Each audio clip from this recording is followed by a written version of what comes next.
Hey everybody, it's Miss Taylor. And Miss Trian. And we're the Character Education team. And today we're here talking to you about teamwork and community. So the two questions we have today for you is, do you feel like a community is a team? And the second one is, does everyone in a team have the same strengths? You can go ahead and talk about those amongst your class, but we just kind of want to get those ideas flowing as we move into teamwork and community. So typically when you think of a team, you think about a sport team, you think about a job, but there's lots of other different kinds of teams, and you can find those throughout your community. So you've got service clubs, you've got different clubs that you're in with your friends like Boy Scouts, Girl Scouts, and when you really think about it, your class or your family is a team. The firefighters, they're a team. Cops are a team. People that work, like she said, kind of a jobs. But when we think about the community aspects, people that run our grocery stores, we need that team. People that work at the bank, you know, it takes more than one person to run a bank. So it's all these little units of teams that kind of make up our big team in our community or our town or our village. So how is a community a team? So it's because we all bring something special that really builds the strengths of that team. If everybody was always good at the same thing, then we really wouldn't be able to learn much from each other. And we would only be good at one thing. You know, so if we kind of work as a team and then bring our different strengths. So maybe you're really good at communicating and I really have like strong muscles. So if we had a team, I don't know, like a weightlifting team or something like that, she could communicate maybe as a leader and I would have the strength. Well, and I'm also even thinking about, like, if we're thinking about our community, right? So how weird would it be if there was a fire at somebody's house and the police show up instead of the fire department? It's going to take them a little longer to take care of the problem because of the training and the strengths that they've got, right? So we want to think about the best way to put people on the team that speak to their special strengths so that we can all be stronger together. So when we're talking about everyday citizens in our community, you know, not necessarily the firefighters or the club, we're all still bringing something, whether it is our culture, our beliefs, our jobs that we do, our experiences, our friends actually, and our family. Especially if you think about how great it'll be. I mean, you can do this as you're young, but how great it'll be as you grow up to be a volunteer in your community. Lots of different organizations that you can team up with to really make some great differences in your community. Absolutely. So we kind of talked about, now we kind of know how it's a team, and we know how the community is a team, and we know the different kinds of teams. So now let's talk about strengths that it takes to make a good team. So what are some things that make a good team? What are some aspects you think you need? Some things that I think of are communication is huge. And when I say communication, that means like one person is listening, one person's doing the speaking. We have to voice our opinions and our ideas, but we also have to be respectful enough to listen to what the other person has to say. So definitely listening is another one, communication, listening. Do you think a leader is important?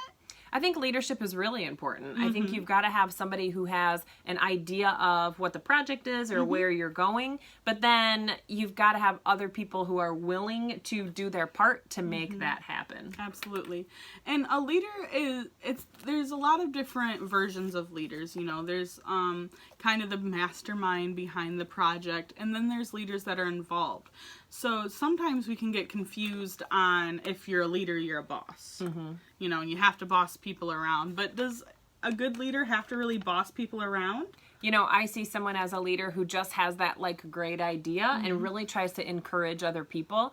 And a boss is more like, follow me, do what I do. I'm going to tell you what to do. I'm going to be in control. I'm like the manager or the boss of the team. So sometimes it's really great to follow somebody who's inspiring and encouraging. You might have one of your friends who does that for the group. They might be like, hey, when we go to recess, let's play basketball. Well, everybody wants to do that and follow that leader because they feel encouraged by them and it's the way that they asked. Now, if a boss person was like, let's go to recess and play basketball and you better be on the court when the bell rings, you're not going to be as likely to go with that person. And people aren't very willing to follow a boss, you know. Some people may kind of fight back, have that pushback of, you're not going to tell me what to do, and, you know, you make me feel this way. But a leader inspires people. A leader lets people know, we are all great at so many different things, and if we come together and we do this, that's going to be the best day ever. You know, so if you have that friend that's like, we're going to play basketball, and you're going to be the forward, and you're going to dribble, and you're going to do this, and then we're all going to win, and it's going to be great, that's going to be a lot more fun than having a boss, somebody that's bossing you around. It's like, get me the ball, I need the ball, and I'll make all the shots, and that's how it's going to be, and then I'm going to win because I'm the best. So maybe even talk in your class on, like, what are some things that makes your class a good team? What are some things that make your school a good team or a good part of the community? So your activity this week is going to be to give back. You're going to write a thank you note to your favorite community member. So remember, your community could be your family, could be your school, it could be your bus driver, it could be somebody that you know at the grocery store that you see all the time that helps you with your groceries. So your community and whatever that means to you. You're going to thank them for everything that they do and kind of explain that you've learned that a community really is a team and how they contribute to your community and your team. Absolutely. So some books that you can use for this are The Juice Box Bully. I'm sure in your class you've got some other books that you can talk about teamwork, but teamwork is one of those things that you just have to put into practice. You know, one of the things that we've done in the past is we've all put a puzzle together, and making sure that you're using that good communication to put that puzzle together. There's going to be people who encourage you when you find a piece that's missing. There's going to be people who want to do the whole thing themselves, right? And there's going to be people who want to work together and maybe do like the outside edge, and then some do the middle. So everybody has their own way of coming into that team as well. And it's a lot about respect. Absolutely. So we always end with those two fun questions that kind of got us thinking at the beginning.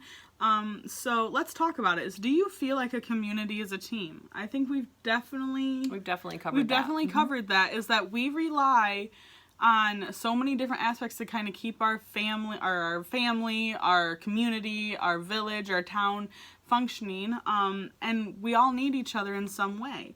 And the second question is, does everyone on a team have the same strengths? Well, we kind of touched on that too, you know, not necessarily, you know, we all bring something different, whether you bring your leadership skills, your communication skills, your listening skills, and that's what makes it all kind of flow really nicely.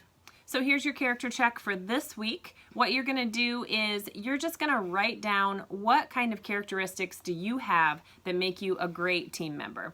And if you can't think of anything right off the top of your mind, then what are some things you want to be known for as a good team member? And then that'll give you some place to start and to strive for. Absolutely. All right. You guys have a great week, and we'll hopefully see you for another character education lesson real soon. Bye.